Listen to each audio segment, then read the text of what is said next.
어제 오후 용산 대통령실 브리핑에서 세월호 관련한 윤석열 대통령의 메시지가 없느냐는 기자의 질문에 대통령실 핵심 관계자는 정부 고위 인사들이 관련 행사 3개에 참석한 내용을 소개하는 걸로 답을 회신했습니다. 오늘 세월호 관련 행사가 3곳에서 열렸는데 세종시 행사에 국무총리와 사회부 총리 등이, 안산시 행사엔 해양수산부 장관과 교육부 차관이, 인천시에서 열린 행사엔 행정안전부 장관,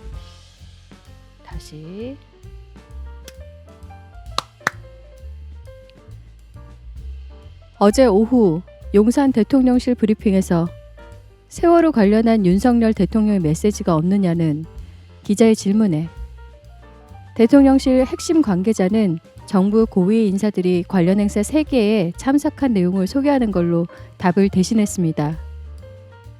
오늘 세월호 관련 행사가 3곳에서 열렸는데 세종시 행사에 국무총리와 사회부 총리 등이, 안산시 행사엔 해양수산부 장관과 교육부 차관이, 인천시에서 열린 행사엔 행정안전부 장관 직무대리가 각각 참석했다는 겁니다. 네, 어제는 세월호 참사 9주기가 되는 날이었습니다. 적지 않은 시간이 지났죠. 누군가는 단어 하나에 먹먹하고 아픈 기억이지만 누군가는 충분히 다른 사람에게 위로도 되는 말이 되었다는 게 조금 안타깝습니다. 세상을 보는 뉴스 시작하겠습니다. 안녕하세요. 네, 네, 안녕하세요. 안녕하세요. 반갑습니다. 네네. 그 오프닝 힘드시죠? 힘드네요. 네. 그 힘든 것 같아요. 저도 방송을 하면서 이제 그 오프닝을 한다라는 게 참 부담스럽고 그렇더라고요. 근데 한 수천 번 하다 보니까 자연스럽게 하게 되는데, 하고 나서 오프닝이나 클로징을 할 때 늘 마음에 남아요. 이게 잘 한 거일까? 그런 생각을 하거든요. 예전에 그 앵커 브리핑이라고 소석희 씨가 했었잖아요. 아마 그렇죠. 소석희 네. 되게 좋았는데 그분조차도 그런 마음을 갖는다고 하더라고요. 그 방송 그렇게 오래 하신 양반이 이 클로징은 제대로 된 클로징이었다라는 고민들이 항상 많았다고 얘기하는 거 보면, 이 커피님이 이 프로에, 그러니까 저희와 같이 하는 이 세상을 보는 뉴스에 대한 어떤 그 마음 씀씀이의 크기를 알 수 있는 게 아닌가, 그런 생각이 들어요. 그러니까 잘하고 싶고 진심이고 하니까 그런 마음이 드는 게 아닐까. 그래서 그런 마음이 있다라는 건 결국 계속 하다 보면 더 좋아진다는 얘기니까 저는 응원하겠습니다. 네, 오늘 뭐 좋았습니다, 저는. 감사합니다. 조금 그 전에 이 뭐요? 방송을 시작하기 전에 네네. 여러 가지 또 뉴스들이 한꺼번에 저녁 석간에 많이 올라와 있더라고요. 그 내용이 아마 지금 말을 하면서도 좀 작용을 한 게 아닌가라는 생각 들었어요. 자, 마이크를 그렇구나. 여신 김에 첫 소식 먼저 시작할까요? 우리 봄님 얘기도 좀 들어봐야 되지 않을까요? 아, 네, 우리 봄님 가만히 듣고 있었는데, 우리 봄님도 좀, 왜 좀 우리 해주시죠? 다들 이렇게 조용해지셨죠?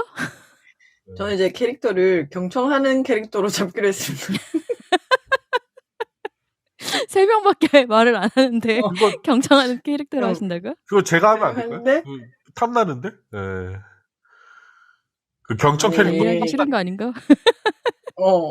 이게 수천 번 오프닝 하신 분이랑 전문 방송인이랑 같이 하려니까 자꾸 회를 거듭할수록 어디서 무슨 말을 해야 될지 이게 좀 의식된다고 할까?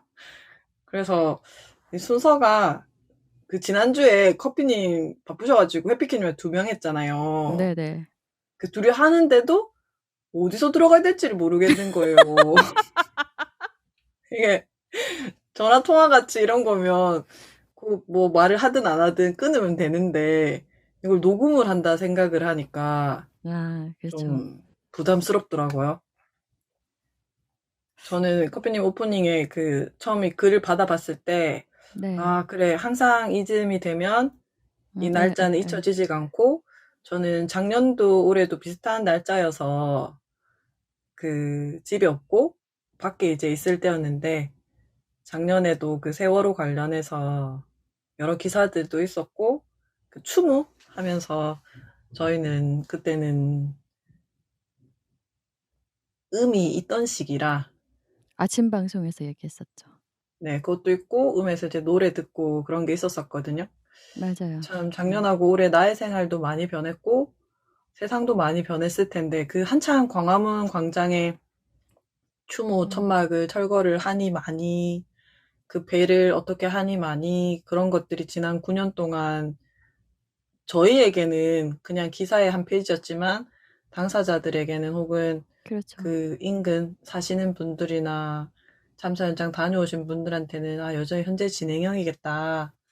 오늘 커피님 쓰신 글에 보면 누군가에게는 충분히 이제 다른 사람에게 밀어도 되는 자리 혹은 입에조차 올리지 않는 그런 사건이 되었구나.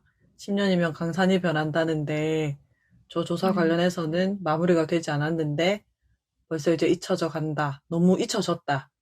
그런 생각을 했고 오늘 저희가 골라온 뉴스에도 사실 세월호 관련한 기사는 없었던 걸로 보아 저희의 관심도 거기서는 많이 옮겨지지 않았나 그런 반성과 함께 변화를 느꼈습니다. 비슷한 감정들을 아마 다들 느끼셨을 거라 생각합니다. 네, 그리고 커피님 오프닝 관련해서는 네. 그 앞부분 아마 기사를 어디서 가져오셨는가 싶고 뒤에 네 어제는 세월호 참사 9주기 되는 날이었습니다부터는 정확하십니다. 본인의 언어로 네 맞죠? 네. 그래서 앞으로는 오프닝을 할 때 어디 글 가져오지 말고 자기 말로 쓰자 이런 거를 기사를 좀 정확하게 네. 하려고 그대로 MBC 뉴스에서 가지고 왔습니다. 그럼 차라리 그냥 그러셨군요. MBC 뉴스를 트는 게 나을 것 같아요 다음엔. 그 글자를 가져와가지고.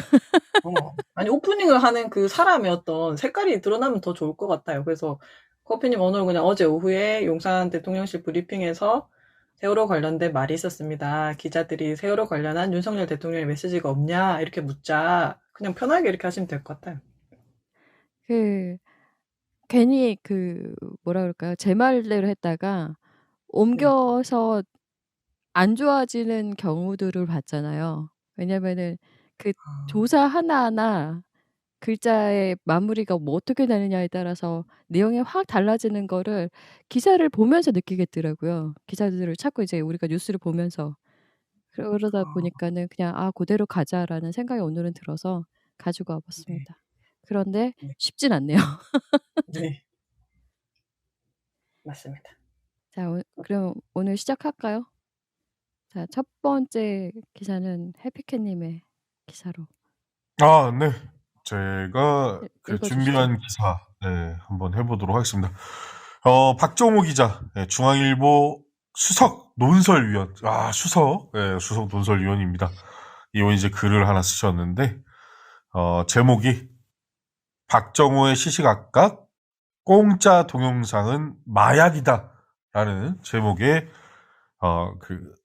논설입니다. 한번 읽어보도록 하겠습니다. 이름이 번지르르하다.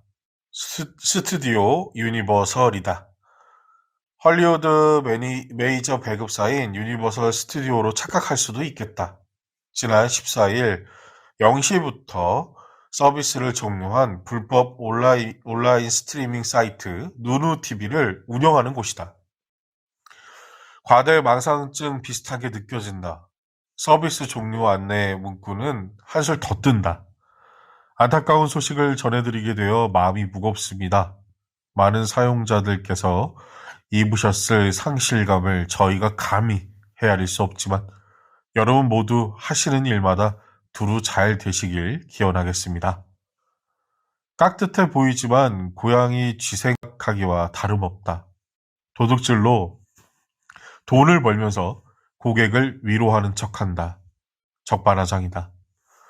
불법 사이트 누누TV 사라질까? 제2, 제3의 유사범죄 나올 수도. 공짜 중독 씻어내야 K컬처 성장. 사실 누누TV를 몰랐다. 지난달 초 미디어 업계가 이곳을 고발하고 수사가 본격화하면서 알게 됐다. 2021년 2월 서비스를 시작했으니 2년 조금 안 되게 활동한 셈이다. 올 2월 기준 조회수 15억, 월 이용자 수 1000만, 피해 규모 5조 원이라니 그 수치만으로도 혀를 내두를 정도다. 누누TV는 광고로 돈을 번다. 그것도 온라인 도박 사이트 광고다. 도미니카에 서버를 두고 수시로 도메인을 바꾸며 요리조리 법망을 피해왔다. 그간 걷어들인 수입을 알 수는 없지만 걷잡을 수 없는 트래픽 요구 문제로 문을 닫는다고 하니 이제 지출이 수입을 앞지른 모양이다. 또 다른 이유로 든 전방위 압박은 구실에 가깝다. 범죄는 언제나 돈을 쫓아가니까. 누누TV는 디지털 시대의 독사과다. 이른바 초연결 사회, 온라인 범죄는 진즉에 국경을 무너뜨렸다. 최근 강남 학원가에 뿌려진 마약 음료, 그 충격적 사건 뒤엔 중국에서 압력하는 보이스 피싱단이 있었다. 동영상 무료 시청을 미끼로 내건 누누TV의 범행 양식과 유사하다. 도박과 마약은 흔히 같이 붙어 다닌다. 이미 경고등은 켜졌다. 현재 국내 불법 도박 사이트는 3만여 개에 이르며 대부분 해외에 서버를 두고 있다. 누누TV의 직접 피해자인 드라마 카지노 마지막 대목이 상징적이다. 오프라인 도박과 온라인 도박의 선수 교체를 암시했다. 뛰는 경찰, 나는 범죄가 가속할 조짐이다. 열포졸 지켜도 도둑 하나 잡기 어려우니까. 누누TV는 영화, 드라마 등 콘텐츠 산업에 막대한 손해를 끼쳤다. 누누TV는 자취를 감췄어도 가로 열고 감춘 척 했어도 물음표 가로 닫고 제2, 제3의 땡땡TV, 세모세모TV에 대한 우려가 끊이지 않고 있다. 실제로 월 방문객 3,500만이라는 기록적 수치를 남긴 불법 웹툰 사이트 밤도끼는 2018년 폐쇄됐으나 이후 땡토끼, 세모토끼 등이 속출했다. 한국콘텐츠진흥원에 따르면 2021년 합법 사이트의 웹툰 트래픽이 286억 8천만 회인데 반해 불법 트래픽은 그보다 많은 334억 2천만 회였다. K콘텐츠 젖줄로 떠오른 웹툰인데 말이다. 지속적 감시와 단속은 기본이요. 국제 공조수사도 필수다. 그나마 긍정적인 건 소비자들의 인식 개선이다. 2022 저작권 연차 보고서를 보면 불법 복제물 이용률이 22% 2019년도에서 20.5% 2020년, 19.8% 2021년으로 조금씩 낮아졌다. 무료 사이트가 차단될 경우 정식 사이트를 이용하겠다는 응답도 같은 기간 17.6%에서 30.7%로 늘었다. 반면에 다른 경로를 찾겠다는 반응 또한 8%에서 9.4%로 증가했다. 아직 내돈내산 가로 열고 내 돈 주고 내가 산 제품 가로 닫고까진 갈 길이 멀다. 공짜라면 양잿물도 마신다고 했다. 코로나19 집콕 문화를 먹고 자란 OTT 전성시대 볼 것은 천지인데 지갑은 홀쭉해졌으니 공짜의 유혹을 참기는 어렵다. 하지만 세상에 공짜는 없다. 공짜는 문화를 망치는 마약이다. 당장 올 1분기 한국 영화 점유율이 29%로 주저앉았다. OTT의 약진과 불법 콘텐츠 영향이 크다. 제2의 기생충은 이제 불가능하다는 비관마저 나온다. 문화의 주인인 소비자의 선택을 믿는다. 불법 다운로드 고사 직전까지 갔던 K-팝도 다시 살린 우리 아닌가. 네. 박정호 수석 논설위원이 이렇게 썼습니다.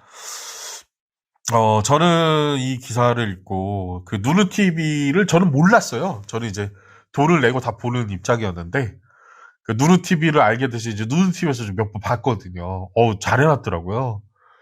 그래가지고 여기는 공짜네 이러면서 많이 봤죠. 많이 보면서 혜택을 누릴만 했는데, 예, 그 정부에서 대대적으로 단속을 한다고 하니까, 예, 누누TV가 문을 닫더라고요, 결국에. 예, 수사를 제대로 하긴 했나 봐요. 그래서, 예, 트래픽 뭐 이렇게 되면서 지출이 많이 늘어나니까, 예, 누누TV 이 운영자가 진짜로 실제로 이렇게 글을 썼더라고요. 제가 봤는데, 예, 뭐 이렇게 여러분들 상심이 크시겠지만 어쩔 수 없다, 뭐 이런 식으로 죄송하다 이러면서 가더라고요. 그리고 이 운영자가 운영할 때, 그러니까 불법을, 그러니까 댓글을 달 수가 있는데, 불법 사용자들이 댓글을 달아요. 빨리 안 올리냐고. 그러면은 항상, 아, 죄송합니다. 올리도록 하겠습니다. 막 그런 식으로 운영을 하더라고요. 그러니까 이게 되게 웃었던 게 뭐냐면, 실제로 제가 넷플릭스에 고객센터 이렇게 전화를 한 적이 있어요. 영상이 빨리 안 올라오고, 영상이 올라왔는데 자막이 안 달려 있는 거예요. 외국 콘텐츠인데, 그러니까 영상을 올랐는데 자막을 안 달아놓은 거야. 그래가지고 이거 뭐냐 따지려고 이제 물었는데 이 불법 사이트를 운영하는 누누TV 운영자만큼 친절하지가 않더라고요. 그게 너무 웃겼거든요. 그러니까 불법으로 운영하는 사람이 되게 친절하고 되게 인간적으로 막 그 어떤 고객들의 그 불법 사용자들의 되게 마음을 막 이렇게 헤아리는 듯하게 막 이렇게 서비스를 해주는데 정작 돈 내고 하는 데에서는 제가 그렇게 어떤 소비자로서 어떤 그 권익을 보장받지 못한다는 느낌을 되게 많이 받았거든요. 그런 생각이 들면서 이럴 거면 누가 돈 내고 보나 그런 생각을 하게 됐거든요. 물론 그건 옳은 일은 아니지만 아무튼 요 기사를 한번 가지고 와봤습니다. 이 기사를 가져온 이유는 두 가지입니다. 왜 이런 한 가지 그 시각으로밖에 정의를 내리지 못하는가 뭐 그런 거 하나랑요. 또 하나는 여기서 이제 컨텐츠인데 오타가 있어요. 그러니까 요즘에 신문에 오타 보기가 좀 힘들잖아요. 근데 요즘에 그 인터넷으로 기사를 하도 쓰다 보니까 탈고를 잘 안 한다는 반증이겠죠. 근데 이게 수석위원이 쓴 글이거든요. 어떻게 오타를 수정을 안 할 수가 있지? 어떤 그런 무책임, 책임의식이 없는, 요런 거 보면서, 요거 가져오면 재밌겠다 싶어서 한번 가지고 와봤습니다. 저도 그 글자를 보고 잘못 본 줄 알았습니다. 근데 이게 지금 위에도 그랬고 아래도 그랬잖아요. 콘텐츠. 네, 탈고를 안 한 거죠. 네. 근데 그 맞춤법 중간에는 검사기조차도 안 돌렸다라는 얘기죠. 네. 중간엔 한국 콘텐츠진흥원이라고 또 제대로 썼어요. 네네, 맞습니다. 뭐 보고 썼나? 그러니까 신문 기사에서 오타가 난다라는 게 예전에는 진짜 이 천인공노할 어떤 그런 일이었거든요. 막 난리가 났거든요. 근데 요즘에는 그러니까 세상이 편해졌잖아요. 컴퓨터로 다 기사 쓰고 하니까. 예전엔 직접 글로 쓰고 여러 번 보고 검수팀도 있고 막 이러니까. 근데 요즘에는 기사를 쏟아내는 방식이 예전만큼의 시간 대비 노력을 하지 않는 반증이라는 생각이 드는 거죠. 심지어 수석위원회 글인데 이 사람도 쓰고 한 번 쓰고 탈구 자체를 안 했다는 얘기인데 이것도 너무 기가 막히고요. 그리고 실질적으로 전 그렇게 생각했어요. 그러니까 누누TV라는 이런 OTT 사이트가 물론 나쁘죠. 나쁘게 맞습니다. 근데 그 나쁘다 해서 왜 사람들이 이 공짜에 목을 매는 게 단순히 지갑이 홀쭉해져서다의 어떤 결론보다는 이 기존의 OTT 이렇게 점유하는 시장이 커갈수록 그 기업들이 거대한 공영 기업들이 OTT 기업들이 그만큼 그 높은 퀄리티의 영상을 만들기 위해 재투자가 제대로 되고 있는지 뭐 그런 생각이 저는 사실 의문이 들거든요. 네. 그러니까 이렇게 사용료를 높일 뿐이지 서비스의 질은 점점 떨어지고 있다는 얘기죠. 예를 들어서 넷플릭스 같은 경우는 넷플릭스의 장점은 그거였어요. 어떤 한 컨텐츠가 나오면 처음부터 끝까지 엔딩까지 한 번에 달릴 수 있다는 점이었죠. 맞아요. 근데 넷플릭스가 요새 어떻게 하냐면 회원들의 이탈을 막고 그 기간, 노출되는 기간을 늘리기 위해 편법을 쓰기 시작을 했어요. 그게 뭐냐면 주마다 공개라던가 아니면 통째로 다 노출시킬 수 있는 걸 일부러 인위적으로 파트를 나눈다라거나 대표적인 그러면서 누구놀이. 금액을 더 네. 높이고 있죠. 네네네. 맞아요. 예. 이러니까 서비스의 질이, 그러니까 돈을 많이 벌면 그만큼 그 사용자들로 하여금 더 유리한 어떤 생태계를 만드는데 투자를 해야 되는데 그 돈은 아까운 거죠. 그 돈은 아깝고 돈은 더 받아야 되고 노출은 더 시켜야 되고 유지는 해야 되겠으니 하는 그 방만한 운영들이 사실은 소비자를 되게 기만하는 형태에 가깝다라는 거죠. 근데 우리가 돈 안 내고도 공짜로 볼 수 있는 거에 대해서 야, 왜 1화부터 끝까지 안 올리냐? 이런 불만을 가진 사람 없거든요. 공짜에 그런 거 바라지 않잖아요. 그러니까 보면서 우리가 그런 돈 내고 우리가 뭔가 혜택을 제대로 못 얻었을 때의 어떤 기분을 공짜로 보면은 우린 그걸 무마시킬 수 있잖아요. 공짜인데 뭘 바라냐? 야, 공짜도 감시덕지지. 이런 마음으로 보게 되잖아요. 사실 그런 부분도 상당히 크다라고 보거든요.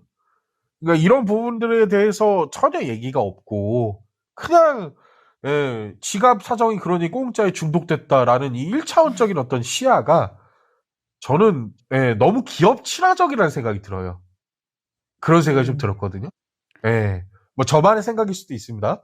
그래서 요거를 갖고 와서 그 우리 커피님하고 봄님의 의견을 한번 들어보고 싶었어요. 어떤 말을 해주실까. 네, 저는 이렇게 정리를 하면 될 것 같습니다. 방송을 하기 조금 전에 제가 이제 다른 뉴스들을 봤다고 말씀드렸잖아요. 근데 지나가는 걸로 아직 읽어보진 않았습니다만 그 쿠팡에서 개봉 영화를 쿠팡 플레이에 동시에 개봉과 동시에 올렸다고 하더라고요. 개봉 영화를. 그 존윅 시리즈 4번째 편을. 존포? 네. 조니포, 대박 사건이네. 그렇군요. 근데 지금 개봉이 아마 이제 곧 됐는데 그거를 쿠팡 플레이에서 같이 했다. 굉장히 이 글과 예. 저는 이걸로 대신해도 될까요?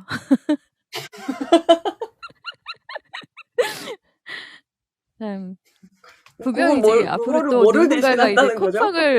쿠팡에 대해서 안 좋은 내용들의 기사가 쏟아지지 않을까 싶고. 아니, 기업 소비자는 정신이 쿠팡 망가지고 편일걸? 뭐 극장 기타 안 가도 등등 볼 수 많았죠. 있잖아요. 극장 안 가도 가는데 그럼 누구에게 또 이제 유리할 것인가.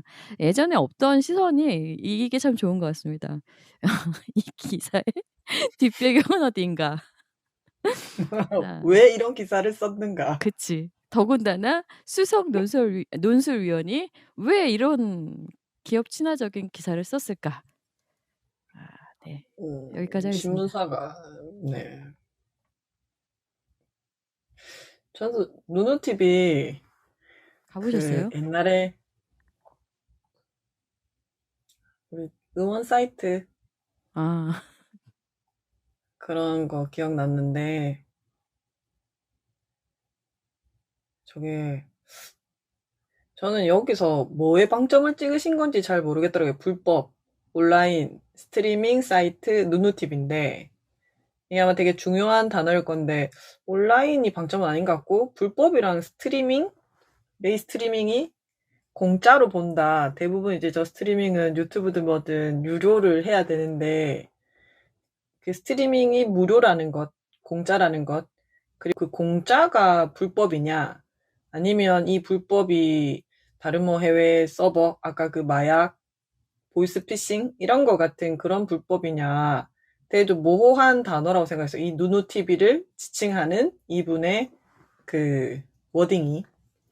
근데 어쨌든 뭐 밑에 보면 웹툰 같은 저런 것도 나오는데 사실 그래서 제일 포인트는 저는 어쩌고 저쩌고 했는데 긍정적인 건 소비자들의 인식 개선이다.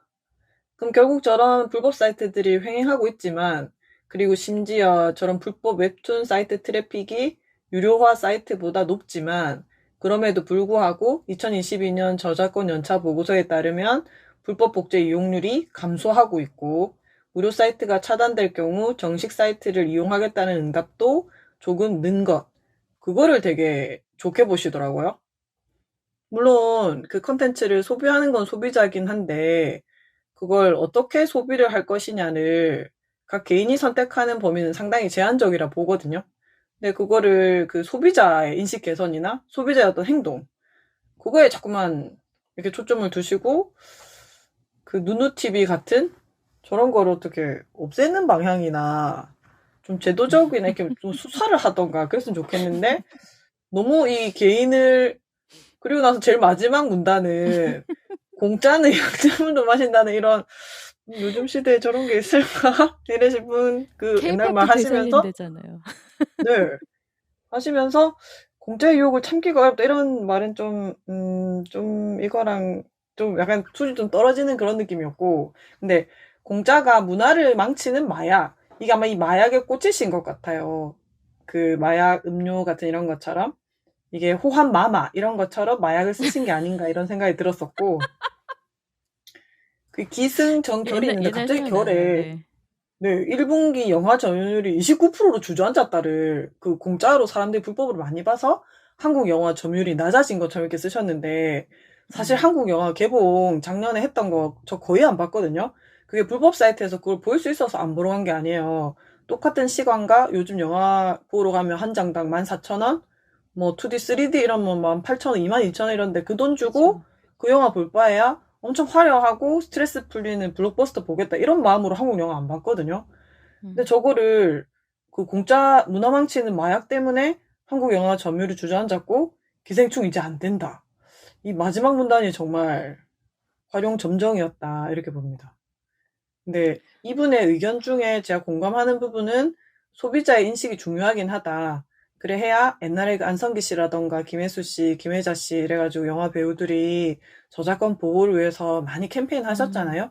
그래서 그쵸. 사람들이 자기 행동을 스스로 아 그래 이 영화 다들 고생해서 만든 건데 내가 2,000원, 3,000원이라도 주고 봐야지 이런 마음이 들도록 했다.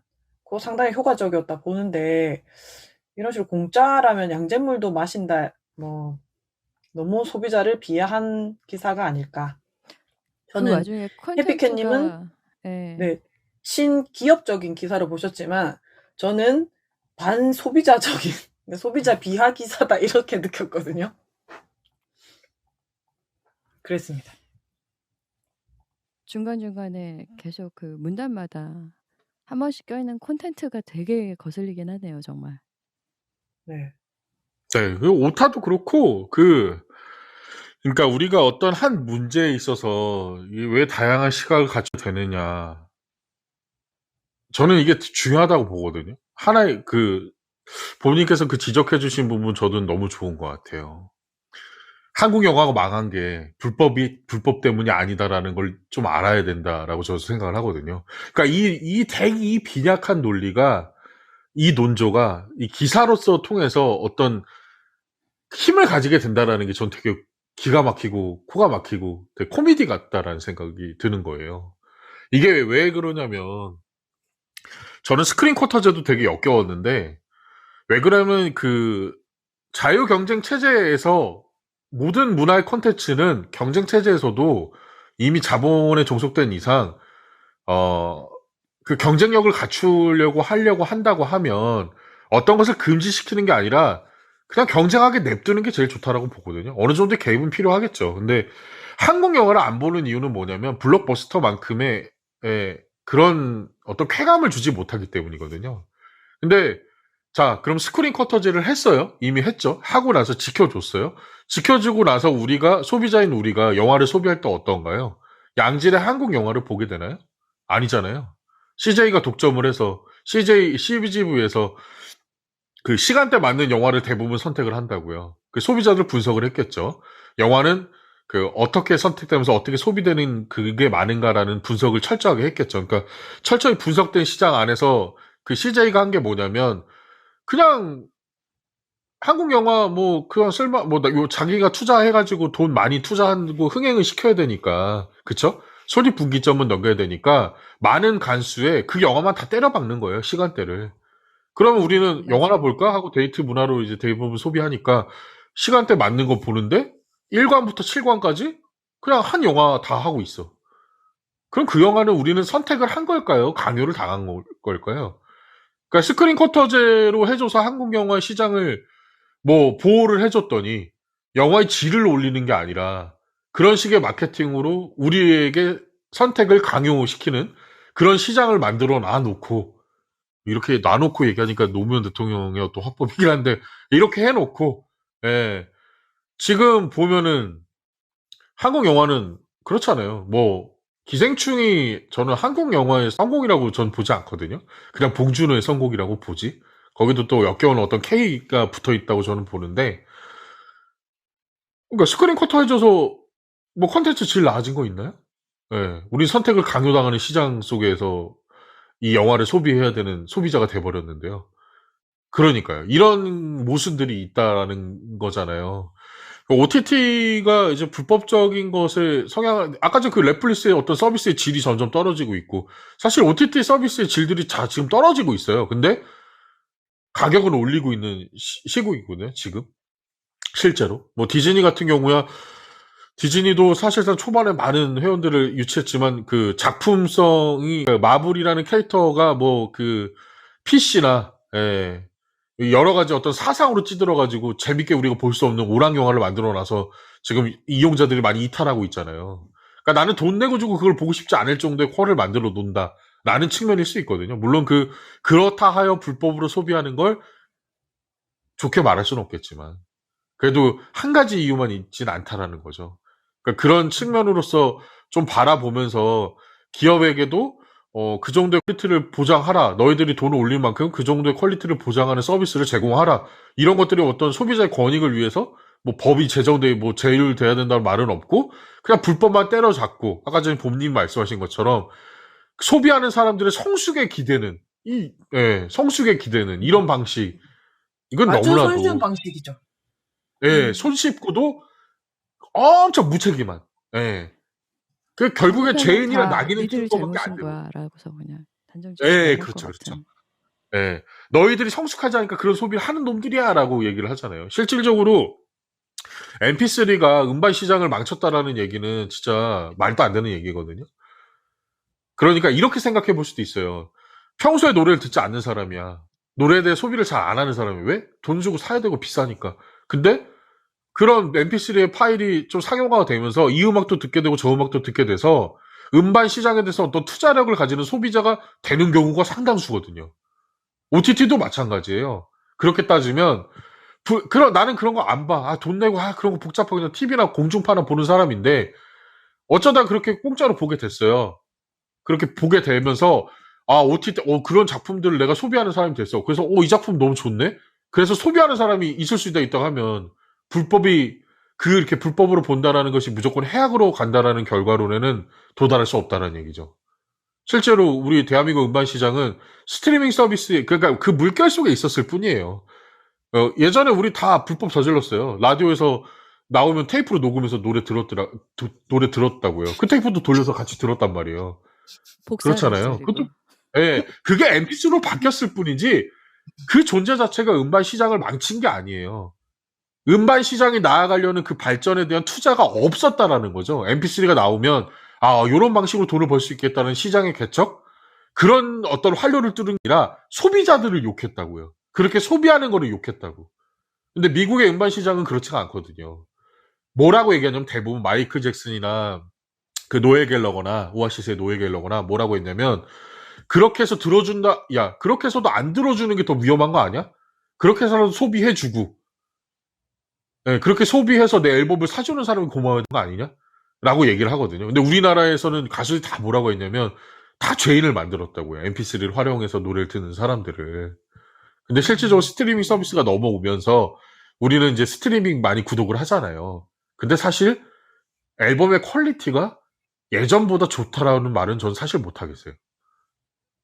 음반 시장은 그 여전히 얘기하니까 흥선대원군이 세국 정책해가지고 우리 망했는데 스크린포토제라던가 계속 다들 세국 그러니까 미국이나 이런 데는 해피캐님 말씀하신 것처럼 자본주의 경쟁 이래가지고 질 좋은 콘텐츠가 남을 수 있는 생태계 약간 그런 느낌인데 듣다 보니 진짜 그렇지 않나요?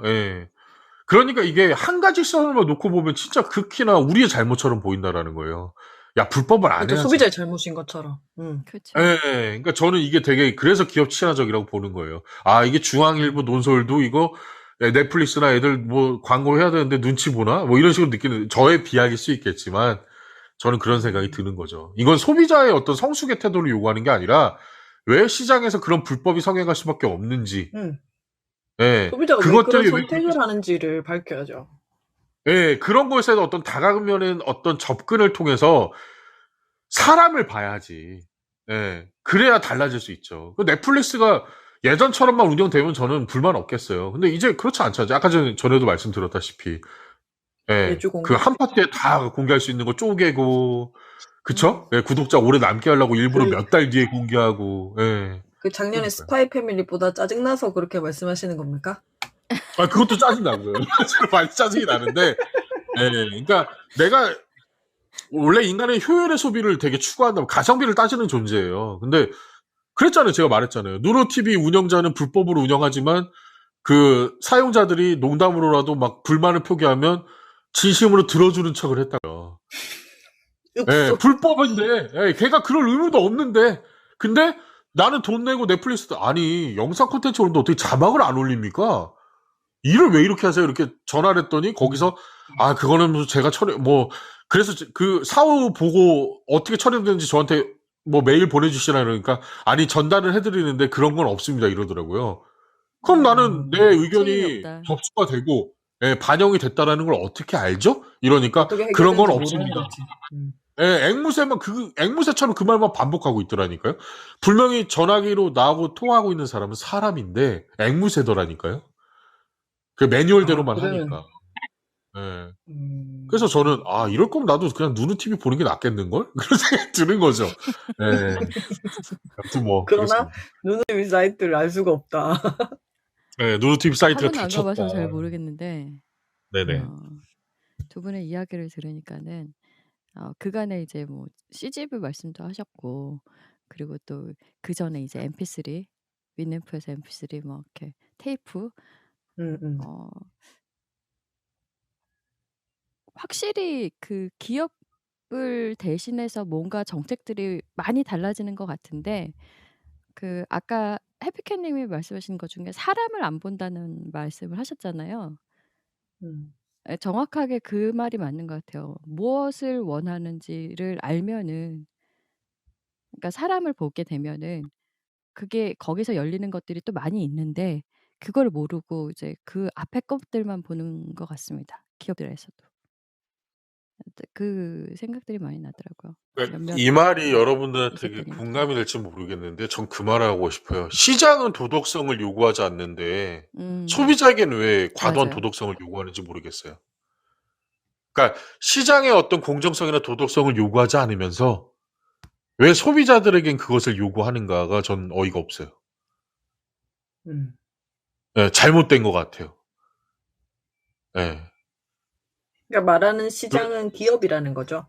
그렇죠. 네, 그쵸. 예, 시장을 구축하는 생태계는 전혀 도덕성과 상관이 없는데, 예, 그 스크린 쿼터즈도 마찬가지잖아요. 자국내 한국 영화를 보여야 된다는 되게 허울 좋은 명분 옷을 입고 저는 한국 영화를 더 도태시켰다고 보거든요. 그리고 그렇게 해서 기업들이 그 컨텐츠 문화 사업으로 돈을 벌었는데 우리에 대한 환원이 있는가? 1도 없어요.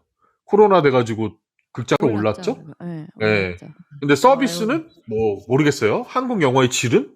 글쎄요.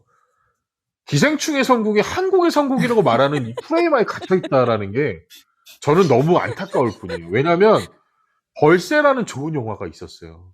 정말 좋은 영화가 있었거든요. 실제로 그 영화는 많은 영화 상영관을 얻지 못했습니다. 예. 그 좋은 영화인데. 독립 영화였죠. 근데 그런 영화들이 한두 개가 아니에요.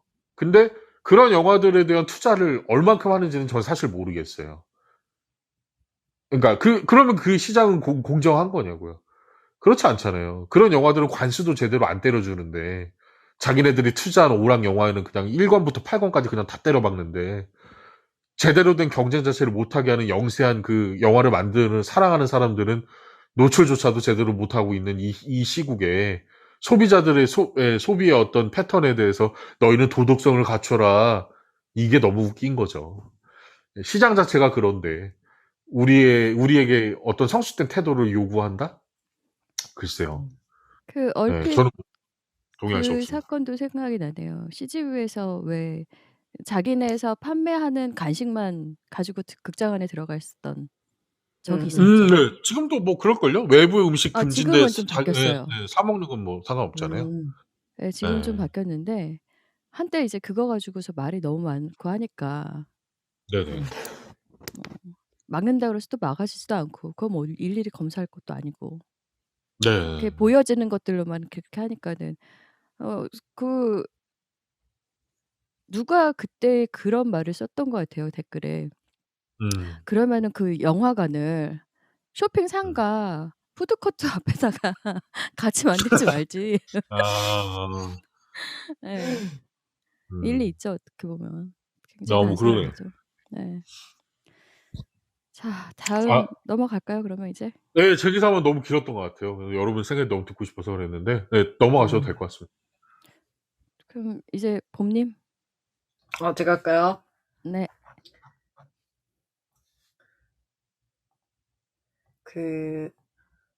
전 항상 이제 지방에 있는 사람으로서 수도권도 이제 다 못 가보고 주로 이제 서울역 자주 이렇게 출장 가면 가는데 거기까지 가는 시간이 너무 오래 걸려요. 그리고 여기서 전라도 광주, 전라도 진도 해남 이런 데 가보려고 하면 서울 가는 것보다 시간이 되게 많이 걸리거든요. 그래서 그 길의 교통, 그게 뭐 비행기 됐든 열차 됐든 자동차 됐든 고속도로, 뭐 일반 도로, 길에 대한 생각이 저는 되게 많은데 이번에 그 길에 대한 기사가 있어서 한번 가져와 봤습니다. 제가 한 번도 타보진 못했지만 김포 도시철도에 관한 기사입니다. 국민일보의 이름이 박재구 기자님이 쓰신 오늘자 기사입니다. 김포 골드라인 5일에 한 번 꼴 안전사고 골병 라인. 이른바 골병 라인이라 불리는 김포 도시철도가 올해 5일에 한 번꼴로 안전사고가 발생한 것으로 나타났다. 더불어민주당 김주영 의원이 김포 도시철도로부터 받은 자료에 따르면 올해 1월부터 지난 11일까지 김포 골드라인에서 발생한 안전사고는 모두 18건으로 집계됐다. 월별로 살펴보면 1월에 3건, 2월에 5건, 3월에 3건의 안전사고가 발생했다. 4월에는 11일 동안 5건의 안전사고가 일어났다. 사고는 승객이 몰리는 풍무역과 고촌역, 특히 김포공항역에서 많이 발생했다. 사고 경위는 열차 내와 승강장 등 혼잡으로 인한 과호흡 증상과 의식 상실, 압박으로 인한 부상 등이다. 이에 대해 김 의원은 약 100일 동안 18명의 시민이 김포 골드라인에서 안전사고를 당했다는 것은 그만큼 골드라인의 혼잡도가 심각을 넘어 위험하다는 것이라며 시민들의 생명까지도 위협할 수 있는 이 상황을 조속히 해결해야 한다고 강조했다. 김 의원은 최근 이성애 대도시권 광역교통위원장을 만나 김포지역 도로교통체계 개선 건의서를 전달하고 김포 골드라인 혼잡도 개선 방안을 주문한 바 있다. 건의서에서 김 의원은 고촌에서 김포공항역까지와 풍무에서 김포공항역까지 직행 등 무료 셔틀버스 신설, 개화동로에서 김포공항까지 버스 전용 차선 조기 설정, 신곡사거리 및 수도권 제1순환도로 혼잡 해소, 서울 지하철 5호선 연장 신속 중재 및 연내 예타 면제 추진, 70번 버스 무료 또는 요금이나 검토를 촉구했다. 김 의원은 김포 골드라인 문제는 교통 인프라 확충도 없이 신도시 개발을 추진한 데다 정부가 접경지역인 김포를 비롯해 수도권 서부지역을 번번이 교통 인프라 확충 대상에서 제외한 결과라며 정부는 김포 골드라인 안전사고의 원인 제공과 책임에서 자유로울 수 없다고 비판했다. 이어 신속한 단기 대책 실현을 넘어 문제의 근본 대책을 위한 광역철도망 구축이 조속히 추진돼야 한다며 서울 지하철 5호선 김포 연장 사업의 조속한 직권 중재와 함께 예비 타당성 조사 면제를 적극 검토해야 한다고 촉구했다. 까지입니다. 이게 아마 저기 김포 도시철도가 지하철이나 그런 되게 열량이 많은 기차가 아니라 경전철로 한 2량 정도? 그래서 저게 이제 만들어질 때부터 좀 부족할 거다. 그리고 현재 그 총 탈 수 있는 사람이 170여 명 조금 넘는데 출퇴근 시간에 항상 저 역에 300명, 그러니까 한 2배 정도의 인원이 몰리고 그것 때문에 저렇게 밀집돼가지고 과업 증상이나 의식상실 같은 사고가 끊지 않고 생긴다고 올해 들어서 더 이제 코로나 풀리고 이러면서 더 자주 났었나 봐요. 최근이 4월 11일에도 그 젊은 여성분과 좀 나이 드신 여성분이 안전사고가 있어가지고 여기 김포갑 더불어민주당 김주영 의원이 김포도시철도에 이제 자료 공개 요청해가지고 요 안전사고를 발표하신 것 같았습니다. 근데 좀 이 기사 말고 다른 기사에 보면 이분도 그렇게 말씀하셨지만 그 다른 기사에 보면 이 김포도시철도에서 예타를 올렸으면 그 당시로는 인구 대비 그때 인구가 한 15만, 25만 이 정도였대요. 인구 대비 너무 돈이 많이 든다. 그래서 지하철 연장이나 새로운 철도는 무리가 될 것 같다. 이런 이제 자기들의 판단에 따라 이걸 예타를 하지 않고 그냥 자기 국비 안 받고 그 다음에 시비랑 그 한강 대도시 주민에 대한 그 교통 분담금 사람들이 낸 세금 가지고 이걸 만들었대요. 근데 그래서 예타 안 하고 해서 저렇게 됐는데 요 이제 의원님이 또 빨리 해야 되니까 또 예타 조사 면제해가지고 우리 이거 사업하겠다. 안전사고도 났고 지금은 사람도 50만 정도로 늘었다. 물론 이제 예타가 뭐 하루 이틀 만에 되는 것도 아니고 몇 년 준비해가지고 그거를 국회에 올려서 상임위원회 승인 받아서 하면 예산으로 이제 어차피 넣어도 내년에 들어가고 돈 받아서 사업 시작하면 한 2, 3년 까먹겠지만 이게 과연 조속한 해결이 날 수 있는 문제인가? 지금 이거는 철도망을 새로 구축하는 거는 시간상 너무 힘드니까 다른 기사 보면 그 국토해양부 장관님하고 어떻게 당대표님하고 요 셔틀버스라던가 버스 노선을 더 만들겠다. 그리고 관광버스랑 이렇게 출퇴근 시간에는 투입해서 그 교통 혼잡도를 좀 더 낮출 수 있도록 하겠다.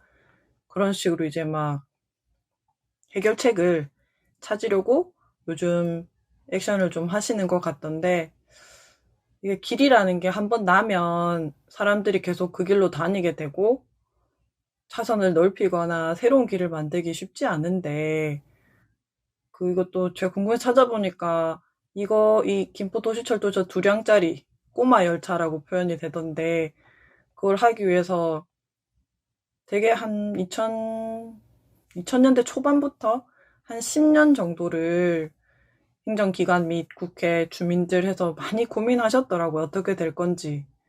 근데 결국은 이렇게 된 게 한강 그 대도시 2기, 3기 지금 뭐 광교, 동탄 이런 것처럼 신도시를 이게 계획을 좀 딱 세우고 고 이렇게 됐어야 될 것 같은데 그게 흔들리면서부터 저런 일이 생기지 않았나. 그래서 안 그래도 지금 서울에 이렇게 사람이 몰려가지고 지금도 계속 신도시 개발하고 있잖아요. 근데 김포뿐만 아니라 다른 신도시들도 교통이 상당히 문제가 되고 있고 그리고 교통 문제는 서울뿐만 아니라 뭐 지방에 지하철을 새로 놓는다, 지방에 공항을 새로 만든다 그런 것들이 너무 좀 계획 없이 되고 있지 않나. 이거는 좀 걱정이 되는 그런 기사였던 것 같습니다. 굉장히 공감이 되는 부분이 있는데요. 실제로 이제 저희 집 근처에 국도와 고속도로가 지나가고 있어요. 그런데 이제 뭐 몇천 세대가 여러 군데니까 뭐 거의 뭐 만 단위가 되겠네요. 근데 그런 아파트 단지들이 이렇게 우후죽순 생겼어요. 그랬더니 신도시. 그쵸. 도시 안에 다시 도시가 생긴 거예요. 그래서 굉장히 오랫동안 그 골목, 그러니까 1 킬로 정도 되는 그 그러니까 국도로 나오는 길, 서울로 가는, 아니면은 뭐 어느 쪽으로 가는 그러니까 저희보다 더 큰 어느 쪽으로 가는, 그런데 이 길을 지나려고, 그러니까 들어가는 그 혼잡함이 이루 말할 수가 없는 거예요. 출퇴근 음. 시간 보통 8 시에서 9시 정도라고 얘기를 하는 그 시간이, 그 1 시간 전부터 해서, 음. 그러니까 6 시부터 출발하지 않으면은 나오지를 못하는 거예요. 그 집 음음. 앞에서도 음. 길로 나오지를 못하는 거예요. 1 시간, 1 시간 반이 1 킬로로 가는데 걸리는 거죠. 그것 때문에 난리도 아니었습니다, 진짜. 그런데 여기서는 지금 다친 사람까지 생겼잖아요. 맞아요. 예. 그 부분들 이제 그 뭐 여러 다른 기사에서 비슷한 제목의, 그러니까 뭐 지하철 전철 타다가 뭐 기절한 음. 그것에 대해서 초점을 맞춰서 이제 여러 이제 다른 기사들을 해 가지고 저도 비슷한 기사를 접했는데, 음. 보니까는 예전부터 이제 그 일이 있고 전에, 그러니까 저희 동네 전에 있었던 그 일 있기 전부터 왜 길을 만들고 집을 짓는 게 아니라 집을 짓고 나서 길을 만드는지 음. 저는 도대체 이해가 안 가는 거예요. 음. 그 집을 맞습니다. 짓기 위해서 오고 가는 것조차도 힘들 게, 그러면은 거기에서 도대체 와서 사는 사람들의 그 몇 년 동안의 그 고통을 어떻게 책임지려고. 음. 근데 이게 우후죽순 경기권에서 모든 지역에서 다 일어나는 것 같아요, 보니까. 음. 참 왜 길을 궁금해요. 늦게 만들까요? 왜 길을, 이거에 실질적으로 담당했던 그것에 관해서 이렇게 "추진 사업이다."라고서 이렇게 이야기했던 행정 그 음. 하시는 시청과, 음. 어 그러니까 그 사업이라고 표현을 하는 그 국회의원에게 연락을 한 적이 있었어요. 어. 뭐가 먼전지 좀 아셨으면 좋겠다고. 음. 무시당했습니다. 아까 넷플릭스랑 비슷한 상황이네요. 예. 근데 아 저는 무시당했습니다, 그 철저하게. 그 두 분 말씀 들으면서 그 뭐 집을 먼저 짓고 길을 짓고 길을 먼저 짓고 집을 짓고 사실 이거는 기술의 발달로 인해서 어 어떤 걸 먼저 두느냐는 사실 이제는 무의미한 것 같아요. 그러니까 도시 계획할 때 뭐 이제 보강을 하거나 여기에는 인구가 얼마나 모이고 얼마나의 교통량이 있고 뭐 이런 것들을 세밀하게 측정한다고 하면 이미 측정할 수 있는 범위 안에 어 지을 수 있고 계획할 수 있다라고 보거든요. 저는 그렇게 생각을 하는데 여기서 이제 문제가 뭐냐면 전 그런 생각이 들더라고요. 그러니까 그 이태원의 그 참사도 사실상 막을 수 있었잖아요. 어떤 문제의 심각성을 인지를 했더라면 그 전에 뭐 전화 왔던 거 그냥 무시하지 않았고 좀 거기 그럴 수 있겠구나 하는, 그러니까 거기는 사람들은 그 위험할 거라는 걸 다 알고 있었는데 그쵸. 그 어떤 행정, 그러니까 이제 이 행정이라는 것이 결국에는 어떤 예측할 수 있는 그 기술력들을 제대로 활용하지 않는 전형적인 그 매뉴얼식, 근데 그 매뉴얼이 너무 예전의 어떤 매뉴얼대로 나라 일들을 하시는 게 아닌가 그런 생각을 하게 됐어요. 그런 의심. 음. 음. 음. 그러니까 바뀌어야 되는 거지. 그러니까 매뉴얼, 이렇게 어떻게 도시 계획을 할 때는 여기 어떤 조사를 해야 되며 어떻게 예측을 해야 되고, 그러니까 이제 기술의 발달로 인해서 어떤 먼저 짓고 이런 선의를 필요 없을 정도로 할 수 있는 기술력이 발전했지만 그것을 사람을 좀 좋게 하기 위해 이런 사고가 생기지 않기 위해 길을 더 내는데 얼만큼이 필요하고 이런 과학적인 접근과 그래 행정이라는 것이 일치가 돼서 그렇게 조사를 해야 된다라는 그런 투자가 있어야 한다라는 어떤 합의가 있어야 된다라고 보는 건데 그것들이 아마 다 곳곳에 빠져 있는 게 아닌가 그런 생각이 드는 거죠. 음. 그러니까 이런 거죠. 우리가 집을 지어. 살다 보니 인테리어를 좀 해야 돼. 그러면 인테리어 업체한테 맡기면, 이거 물론 안 그러신 업체가 많이 있겠습니다만, 업체한테 맡기면 사실상 내가 발로 뛰어서 발품 팔고 가격 알아보고 하면은 절약 되게 많이 돼요. 근데 음. 업체한테 맡기면 솔직히 말하면 손해를 많이 보죠. 그러니까 싸게 할 수 있는 거 비싸게 해야 되고 그런 경우들이 음. 많잖아요. 그러니까 내가 좀 발품 팔아서 이거 얼마, 저거 얼마 이런 거 좀 알고 참견을 하면은 가격을 좀 낮출 수 있어요. 코스트를 좀 낮춰도 그 어떤 동일한 퀄리티를 낼 수 있다란 말이죠. 그러니까 그게 얼만큼 관심을 가지고 들여다 보느냐에 따라서 일의 결과는 좀 많이 달라진다라고 보는 거거든요. 그러니까 어떤 정책이 이 시민들을 위할 때 길을 얼만큼 내야 한다. 뭐 여기는 어떤 유동이 있다. 몇 시에 특히 유동이 심하고 이러니 뭐 어떤 체계가 필요하다라는 이런 세세한 이런 디테일한 부분들이 이 나란 일 하시는 분들이 이 도시계획 하시는 분들이 그런 디테일 없이 관행적으로 해오는 어떤 악습들이 있을 거다. 그래서 이런 결과들이 나오는 게 아닐까? 뭐 그런 의심이 들어요.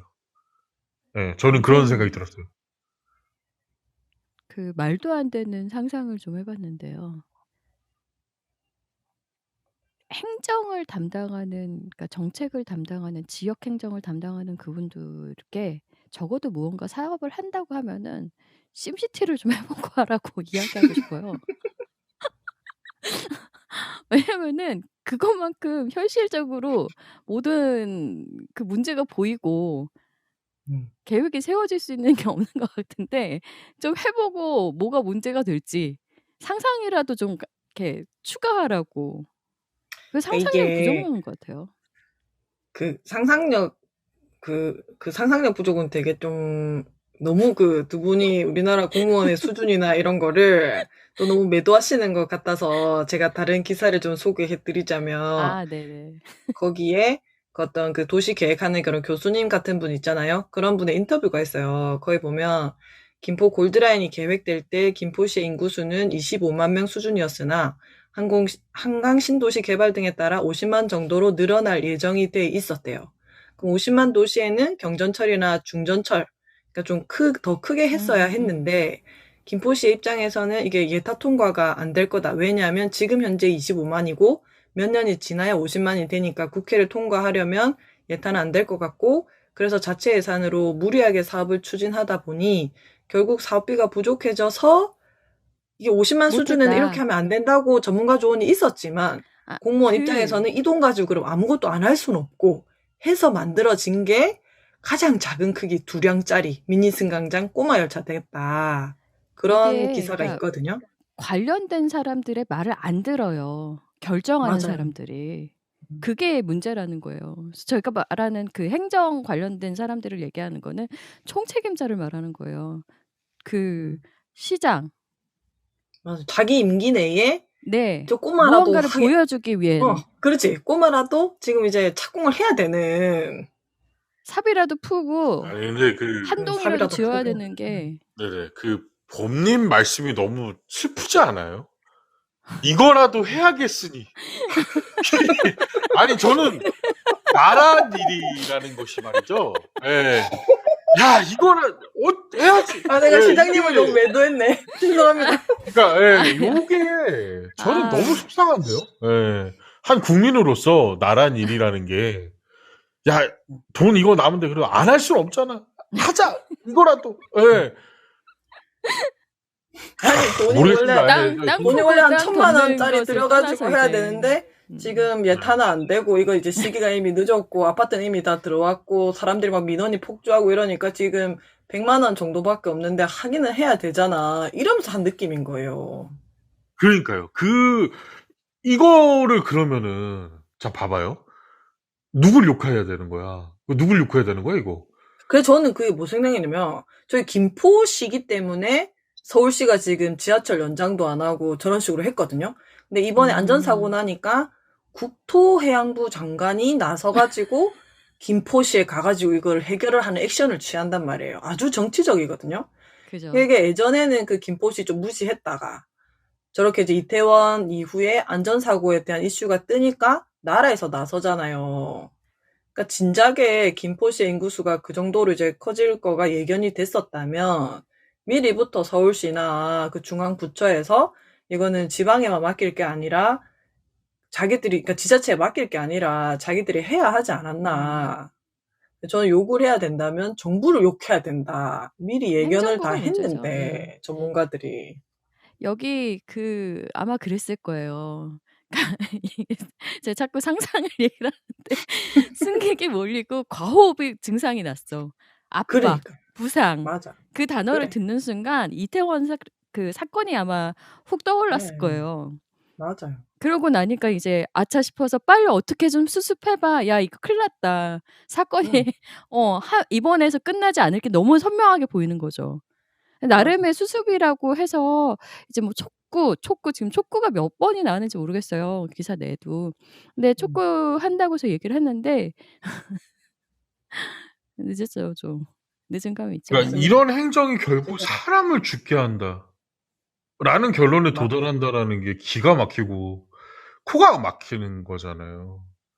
코는 그제서야 막혔겠지 뭔가 진짜. 코는 막힌 것 그제서야 같습니다. 이제 뭔가 그래서 정치적인 코가 움직임이 막혔구나 오늘. 보이고. 들렸다. 그러니까 나란 일을 할 때 어떤 계획성 안에서 최대한 투자를 해야 되는 것이고, 그러니까 저도 나란 일 할 때 욕 안 먹는 방법 딱 하나예요. 그러니까 길을 그렇게 많이 안 내도 되는데 어쩔 줄 모르니 좀 더 크게 만들자. 음. 그렇게 해서 돈을 써가지고 크게 만들어놨다고 해서 왜 이렇게 크게 만들었어 욕하는 경우는 없어요. 세월 지나면 다 들었죠. 길 좋네. 여유롭게 잘 해놨네. 라고 말을 하면 했지. 그렇잖아요. 그렇게 맞습니다. 욕하는 사람은 없다고요. 왜냐하면 시민들도 또라이는 아니잖아요. 저희가 또라이는 아니잖아요. 상식선 안에서 판단을 하는 사람들이잖아요. 그러니까 이왕이면 더 이제 그 계획의 오차 범위 안에 딱 들어오지만 그래도 넉넉한 투자가 있어야 한다. 그래서 좀 이렇게 더 보강하자. 이렇게 해서 더 좋게 만들어주면 좋겠죠. 그러면 과투자를 했다. 이런 말을 들을지언정 실질적으로 그거를 이제 소비하고 이동하는 이후에 사람들은 그 길을 예. 좋아할 거란 말이에요. 언젠가는 그렇잖아요. 칭찬이 날라올 텐데. 예. 네, 맞아. 그러니까. 근데 100만 원밖에 없어. 야, 그래도 안 할 수는 없잖아. 하자. 이런 게 후당 보여주기식 이러면 행정이네요. 욕 나오는 거예요. 이러면은 그러니까 그런 거 있잖아요. 우리 그런 말 하잖아요. 돈 쓰고 욕 먹는 짓 하지 말라고. 그렇잖아요. 회식비 냈는데 욕 먹으면 그렇잖아요. 내가 돈 기분 좋게 써가지고 남 위하라고 썼는데 욕까지 얻어먹으면 얼마나 기분 나쁘겠어요. 이게 세상에 어떤 그 돈 잘 쓰는 방법은 다 매뉴얼대로 다 있는 것 같은데 그 나라의 행정이라는 게 정부를 탓해야 된다. 맞죠? 정부의 잘못이죠. 근데 저는 이 관행들이 있어 왔다라는 게 좀 이게 어떤 의심이 그게 뭐냐면 예전에 저도 그랬거든요. 뭐 동사무소 뭐 봉사활동하거나 이러면 뭘 제가 일을 시켜서 일을 해놓잖아요. 그래가지고 일 다 했습니다. 보셔야 되는 거 아니에요? 이러면은 그 봉사 뭐 같은 거 하는 거 그 도장 찍어주고 가라고 해요. 확인도 안 해요. 그러니까 이게 물론 비약일 수 있겠습니다. 비약일 수 있겠는데 나라의 행정이라는 게 알게 모르게 이렇게 처리되는 게 엄청 많을 것 같다는 생각이 들더라고요. 예, 그러니까 확인하고 뭐가 잘못됐는지 보고 그런 게 아니라 했어? 이제 업체한테 맡기잖아요. 대부분 나라의 일들도 돈 써서 하청한테 맡기는 경우들이 허다하잖아.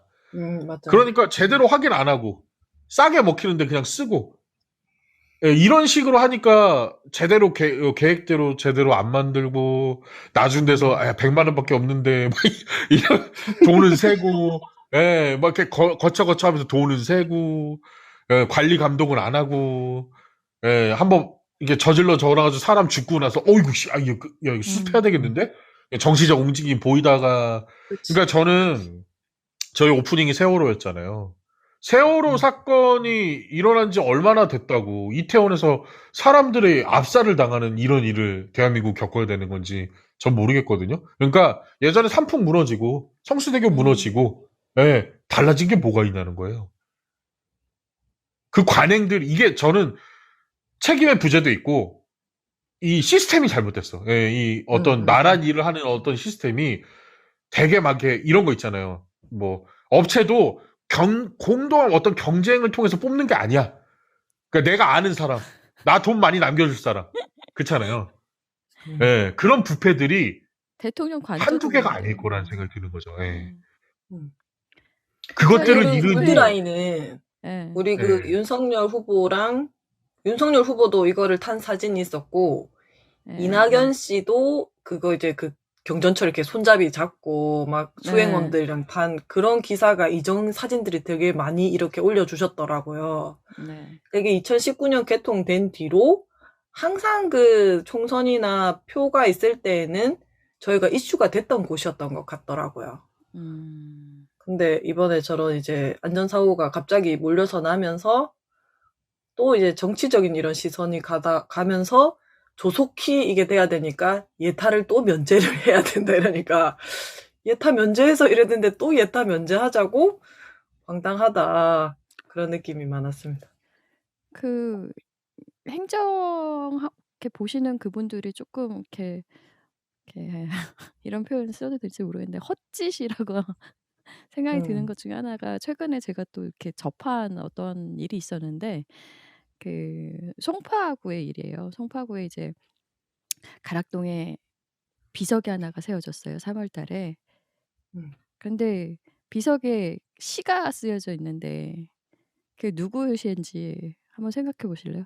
맞춰 보세요. 송파 가락? 그 구청장 자신 시를 썼더라고요.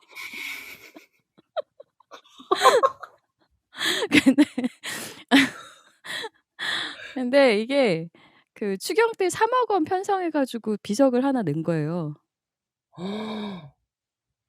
네, 근데 그런데 이제 이게 본인 진짜 시. 실화예요? 네, 실화입니다, 이거. 네. 이야. 실화예요. 실화입니다. 이야. 3억? 네, 3억 편성해서 돌에 이제 자신의 시를 딱.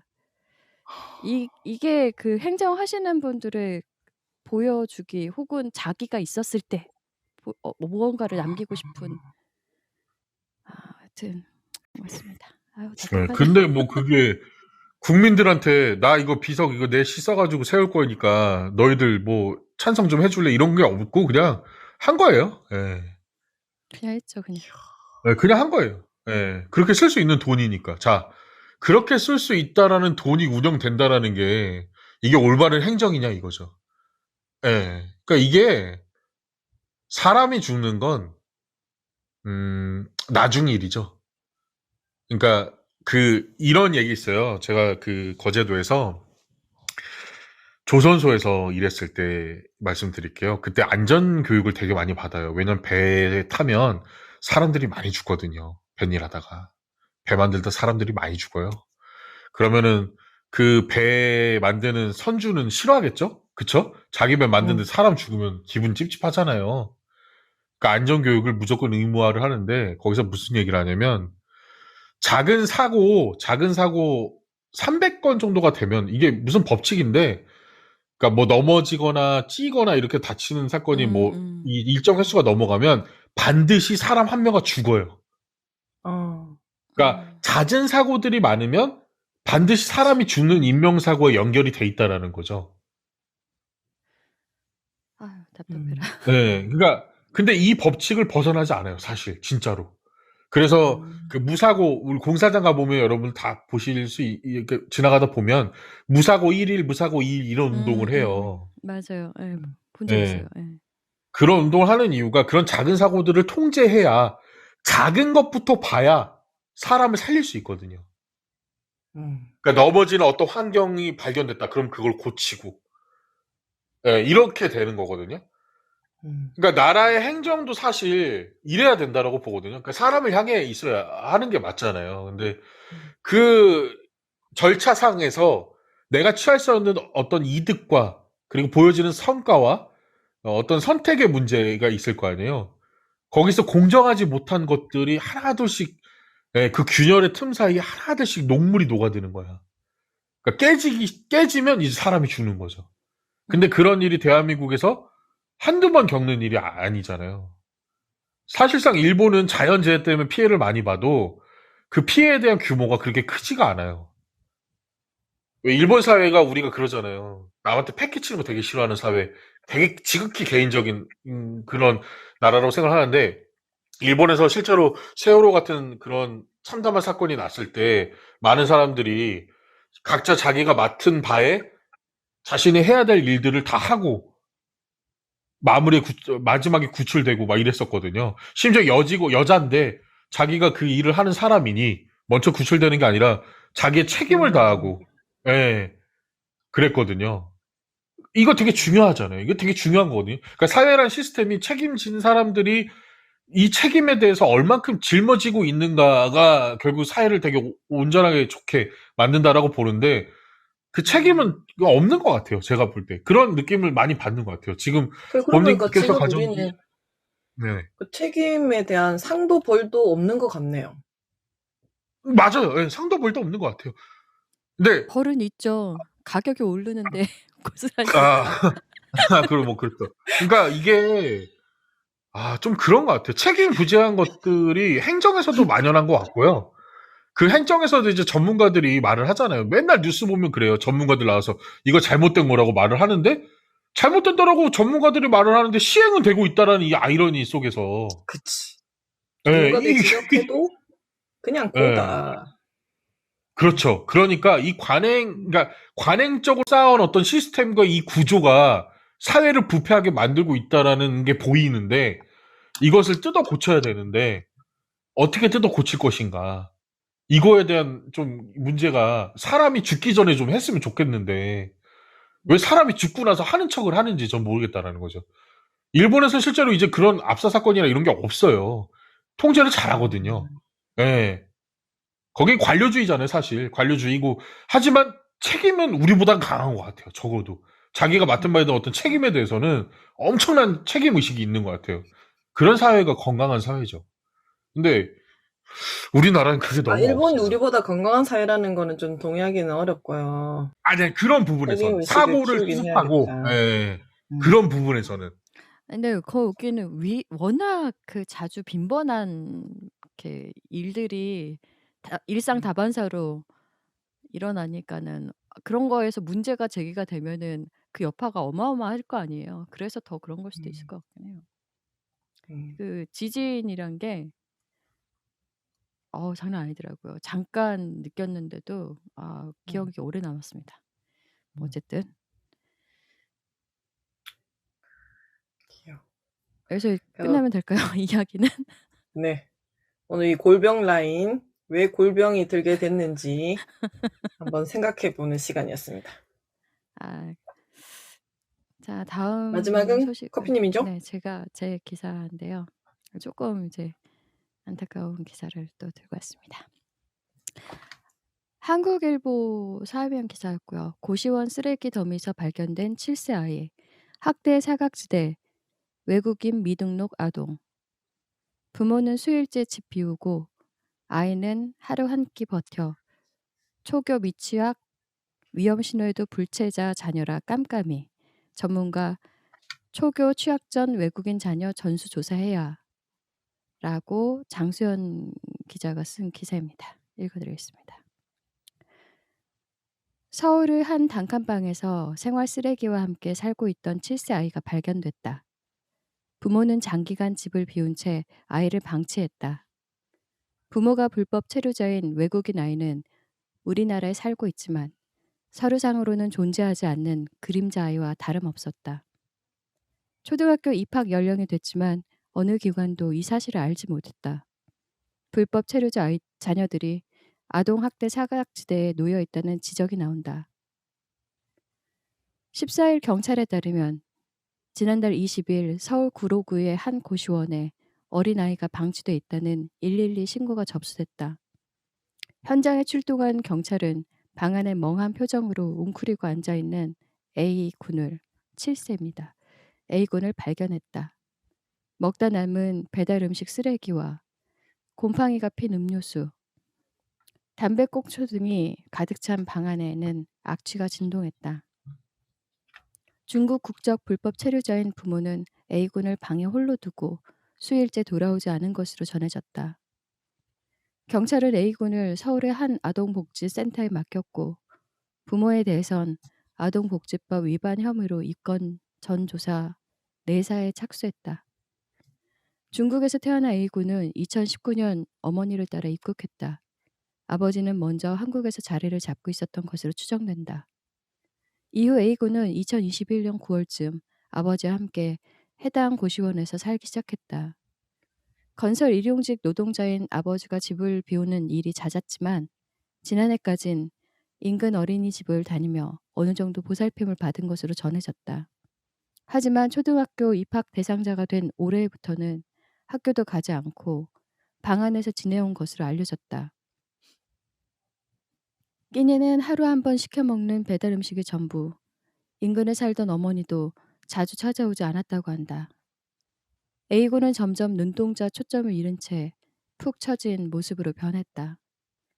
이러다 큰일 나겠다고 생각한 고시원 건물 관리인이 어린이집 원장에 이를 알리면서 결국 경찰 신고가 접수됐다. 외국인 아동은 파악 불가, 포용력 있는 정책 필요. A군을 보호 관리해야 하는 자체는 이런 사실을 모르고 있었다. 초등학교 입학 대상자인 우리나라 아동에 대해선 정부가 예비 소집을 통해 아동 안전 등을 점검한다. 예비 소집에 응하지 않으면 유선 연락, 가정 방문, 학교 방문 요청 등의 절차가 진행된다. 위기 아동을 찾기 위한 최소한의 절차다. 반면 외국인 자녀에 대해선 그런 장치가 전무하다. 정부 관계자는 체류 기간이 만료되지 않아 등록번호가 있는 외국인은 취약 시기에 맞춰 관할구청에서 취약 통지서를 보낼 수 있지만 의무사항은 아니다며 미등록 외국인은 취약 시기조차 확인할 수 없어 깜깜이 상태라고 했다. 현행 유엔 아동 권리 협약 제28조는 아동의 교육받을 권리는 소득, 국적, 인종, 불법 이주와 관계없다고 규정하고 있다. 우리나라는 1991년 이 협약을 비준했고 2010년부터는 미등록 이주 아동도 거주 사실만으로 학교에 입학할 수 있는 길을 터놓았다. A군도 복지센터 도움을 받아 이달 초에 서울의 한 초등학교에 입학했다. 하지만 인근 주민들이 적극 나서지 않았다면 A군은 서류상 존재하지 않기 때문에 고시원에 계속 방치될 뻔했다. 전문가들은 미등록 외국인 자녀도 보듬을 수 있는 교육 복지 시스템을 구축해야 한다고 입을 모은다. 정익중 이화여대 교수는 인력을 충원해 초등학교 취약 이전의 외국인 자녀들을 전수조사하는 방안을 고민해 봐야 한다며 선진국 대부분은 아이들에 대해선 국적과 관계없이 동등하게 대우해 주기 때문에 그렇게 해주지 못할 거면 애초에 아이를 받지 말아야 한다고 강조했다. 장경은 경희대 교수도 아동이라면 가로 열고 불법 체류 신분이라도 가로 닫고 최우선으로 배려하는 문화가 자리 잡아야 한다며 좀 더 포용력 있는 정책을 펼칠 필요가 있다고 당부했다. 장수영 기자와 이서영 기자의 기사였습니다.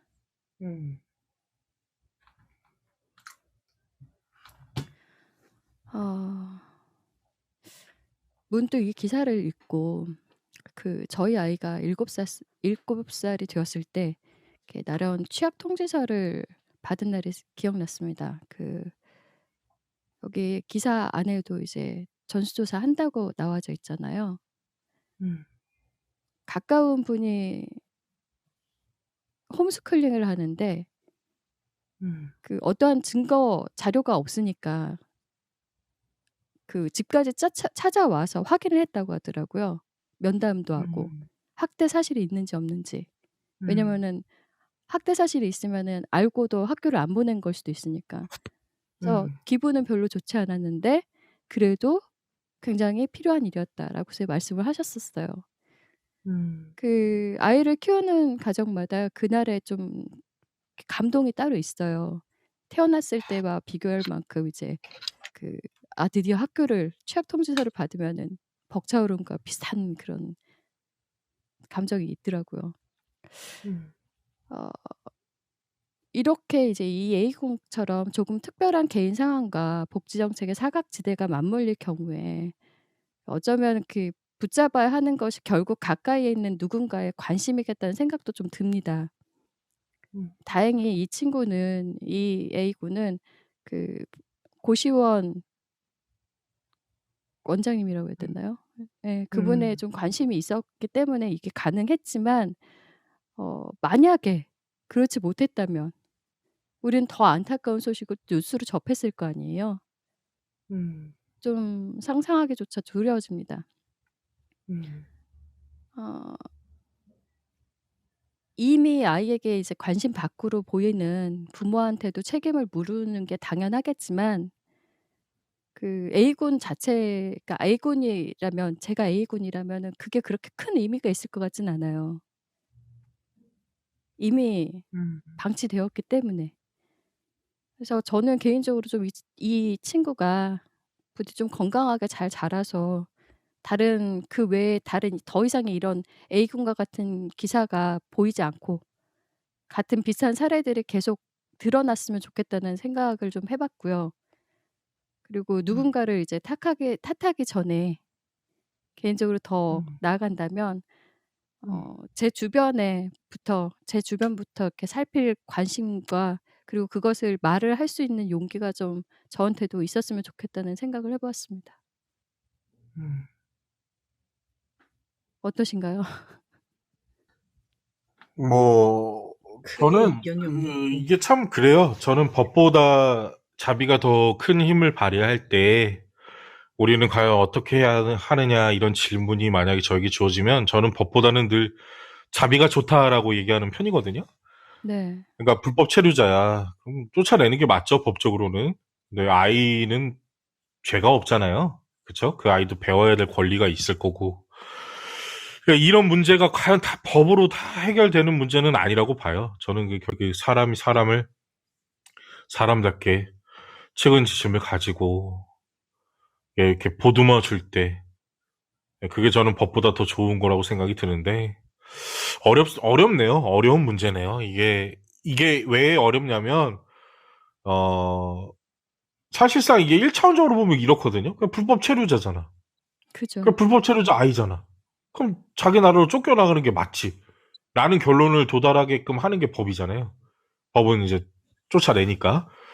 근데 우리 사회는 보면 사실상 물론 불법 체류는 나쁜 거긴 하지만 그래도 우리가 대부분 1차원적인 어떤 노동력, 저생산성 어떤 노동력들은 지금 다 외국인 그 노동자들이 맞아요. 대체를 네. 해주고 있어요.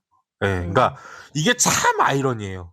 그러니까 우리 사회는 그런 노동력이 필요해. 근데 우리나라 자국민들은 그 더 이상 박봉인 하지 일을 않아요. 하고 싶지 음. 않아. 그러니까 그런 사람들을 필요로 하지만 그런 사람들을 필요로 하면서 그 사람이 사람답게 살아갈 수 있게끔 해주는 법적인 보호 제도는 요원하고 멀고 그들을 통제하고 자국 내로 쫓아버릴 수 있는 법은 가깝고 그렇잖아요. 그러니까 이게 참 뭐라고 해야 될까. 만약에 우리나라에 뭔 큰일이 터졌어.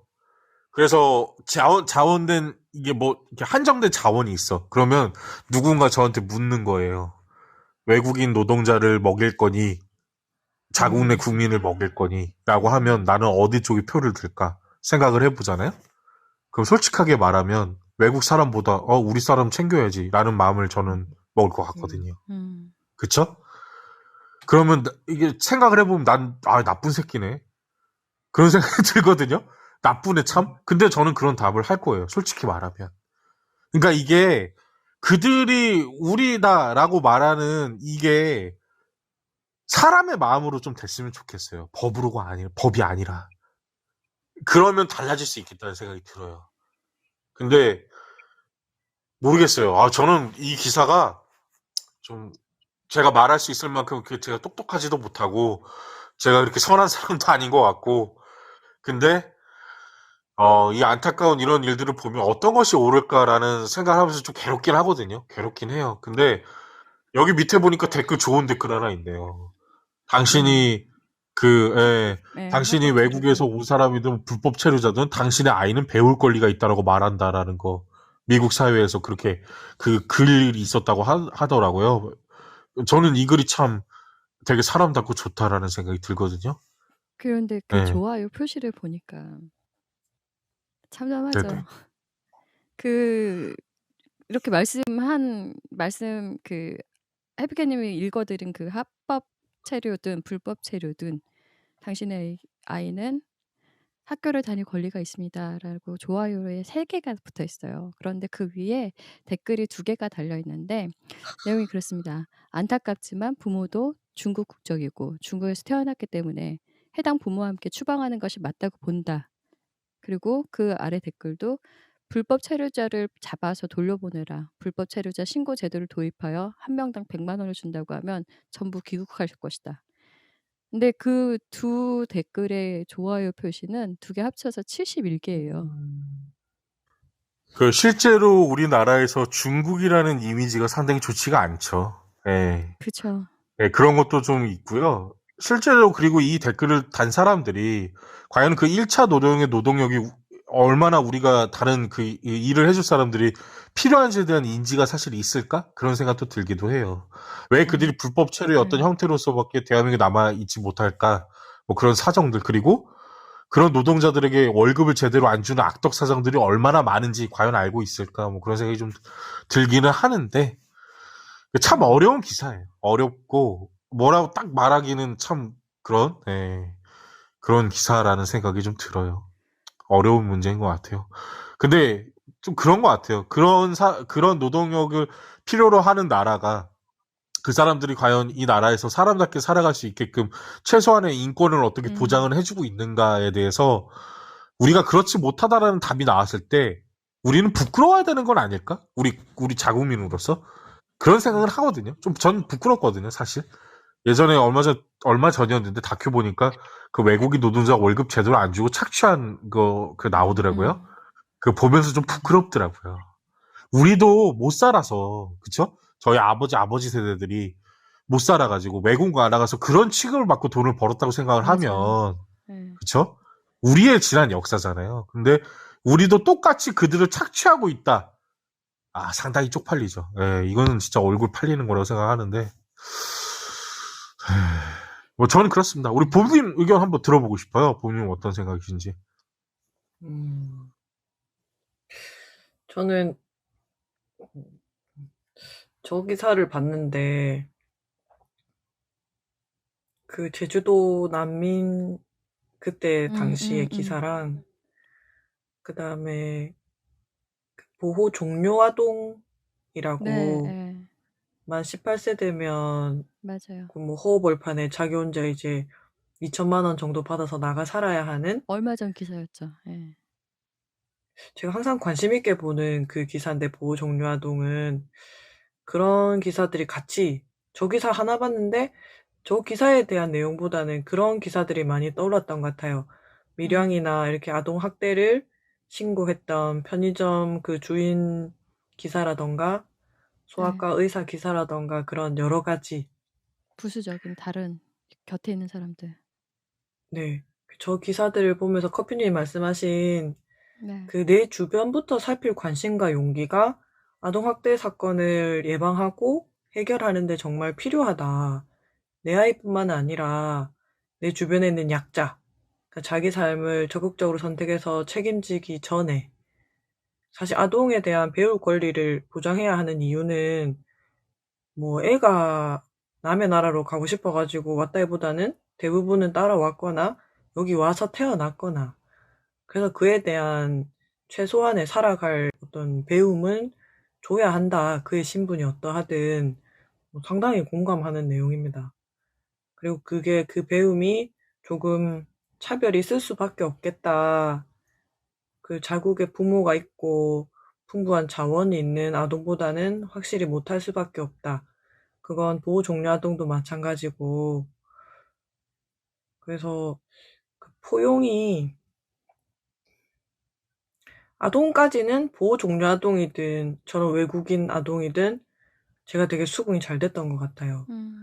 근데 예전에 그 제주도 난민 그때는 정우성 씨 및 다른 여러분들이 난민 수용 정책에 대해서 우리가 하나고 해야 한다라고 했지만, 그때 제 의견은 물론 좋은 말이지.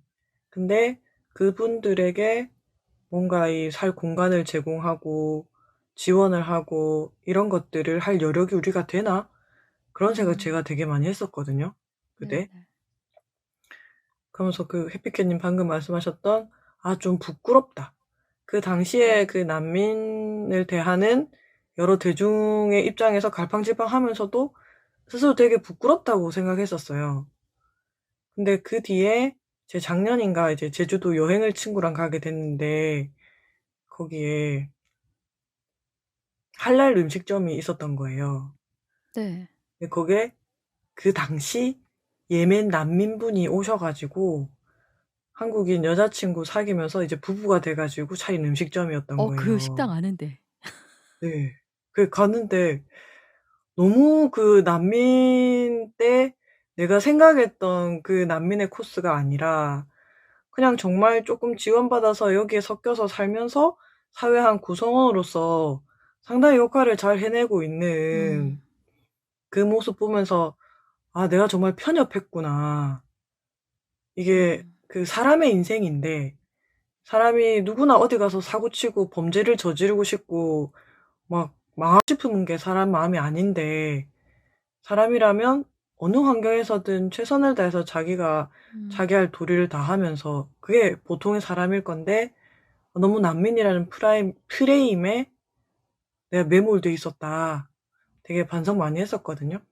음. 그런 일이 있고 이 기사를 보니까 아, 그래. 저는 사실 불법 체류자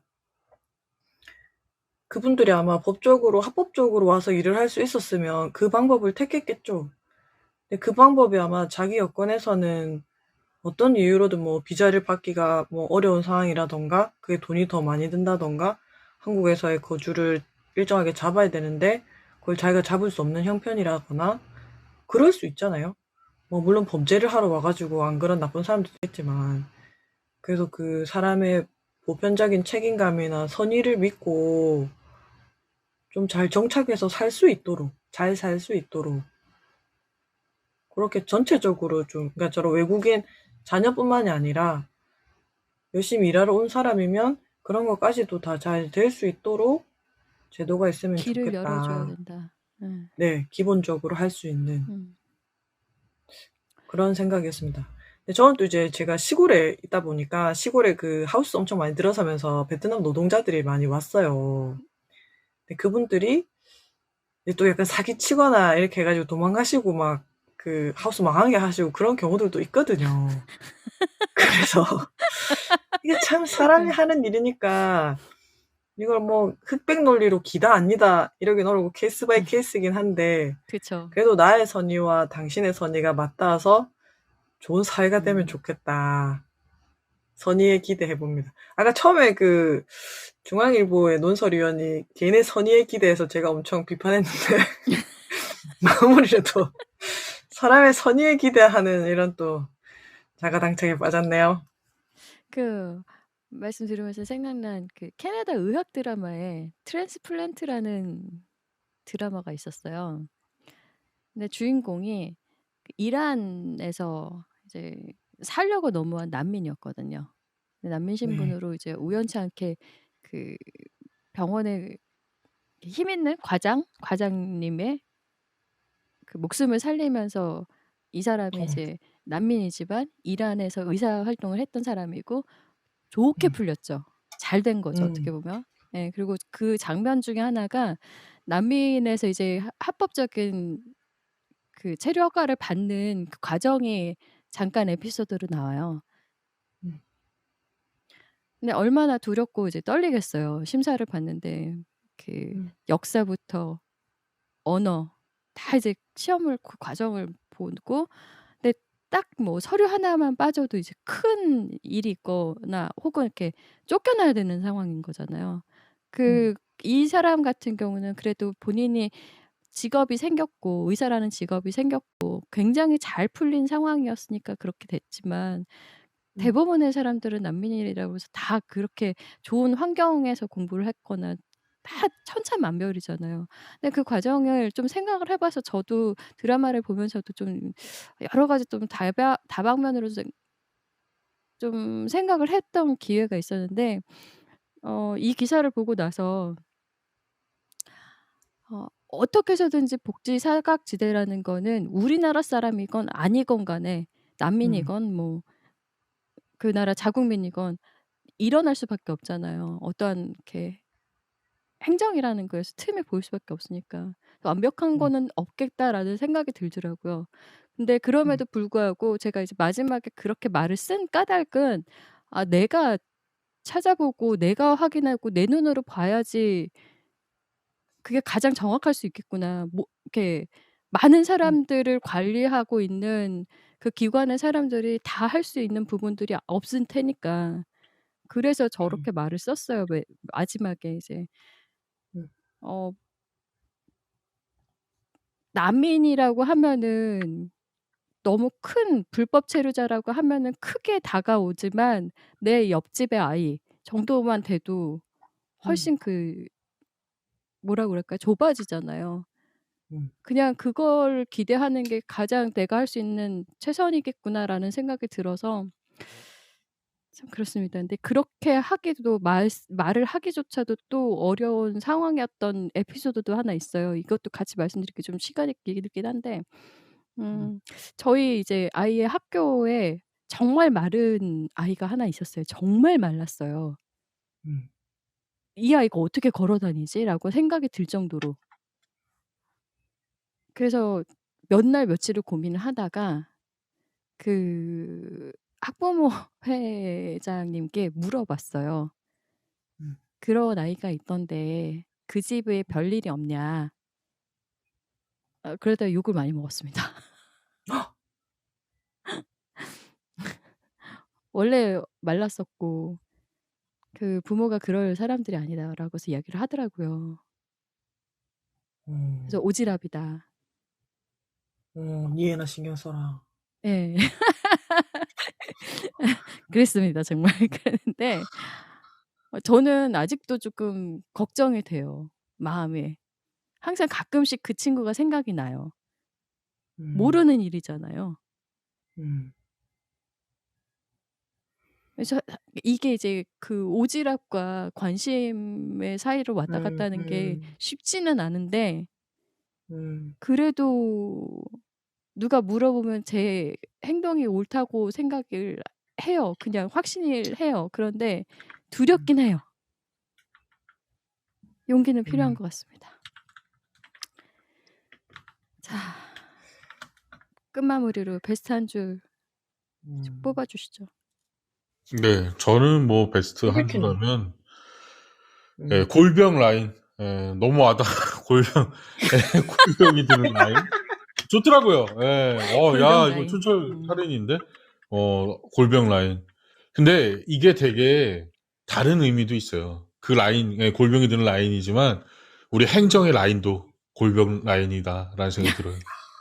예, 좋네요. 그런 골병 좀 라인. 약간, 예, 이거 그런 뜻인 것 같은데, 그쵸? 라인. 우리 음. 이 대한민국 사는 줄석이라고 하죠? 이 줄서기가 사라져야 됩니다. 예. 관행의 부패는 그 줄서기에 음. 있거든요. 부패는 어떻게 시작되냐면 그냥 밥 한 번 얻어먹은 걸로 시작되는 거예요. 음. 맞아. 예, 내가 어떤 일을 함에 있어서 정이라는 하나의 뭐가 쌓이는 일은 결국 밥 먹는 거거든요. 거기에서 청탁이 많이 오가죠. 밥 먹다 보면 청탁 많이 오가요. 야, 좀 뽑아주라. 야, 이거 좀 눈 감아주라. 예, 다 이제 밥 한 끼가 결국에, 예, 나 하나 좀 괜찮지 않나?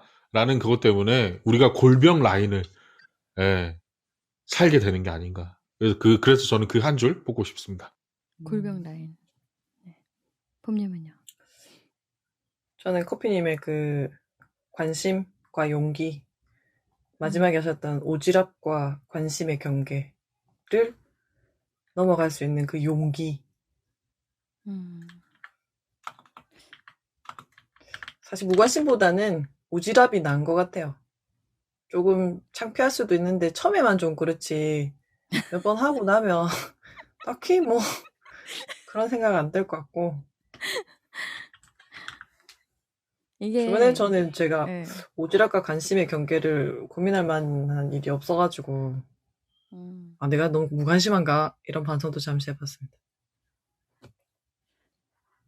저도 골병 라인이요. 제가 이렇게 말씀드린 게 말을 참 골병을 잘 좋아하시는군요 쳤다. 다들. 아니 너무 웃겼어요. 음. 눈에 이렇게 확 보였고 일단은 제일 먼저 눈에 띄었고 저희가 미리 한번 이렇게 쭉 보잖아요. 근데 눈에 네. 띄었고 예. 확실히 글자가 짧음에도 불구하고 그 안에 참 많은 것을 담은 단어였습니다. 그리고 또 하나는 하나 더 있습니다. 콘텐트. 아 정말 뭐 꼭 콘텐츠. 그 일단 뭐 예 베스트 한 줄이기 때문에 맞아. 꼭 좋다 나쁘다의 의미는 아니겠죠. 콘텐트. 음. 아 제가 부끄러워지더라고요. 예. 음. 맞습니다. 자 일단 옛날 예. 사람이라 그랬겠지, 콘텐트. 음. 음 그렇겠죠? 예. 그런데 그래도 그렇지. 그 중간에 콘텐츠라는 단어가 또 들어가잖아요. 안 본 음. 거예요, 안 본 거. 예. 그렇죠. 자 어떻게 저는 썼는지. 네. 일단 클로징 멘트는 이렇게 하겠습니다. 지난 한 주 동안에 그리고 오늘도 그랬습니다. 되게 이렇게 안 좋은 소식을 많이 접했는데 어 지난 한 주 동안 우리가 그 다음 세대라고 부르는 이들에 관해서 뉴스가 참 많이 보였습니다. 물론 이렇게 뉴스는 남녀노소 세대를 초월하여서 사건과 사고들 그리고 미래에 대한 대비와 대책 등 아우르는 것이 당연하죠. 다만 그런 정책이나 학교 폭력 등 그들의 세상을 벗어나서 이제는 마약이라는 글자까지 학생이라는 글자와 같이 활자가 되는 게 너무너무 괴로웠습니다.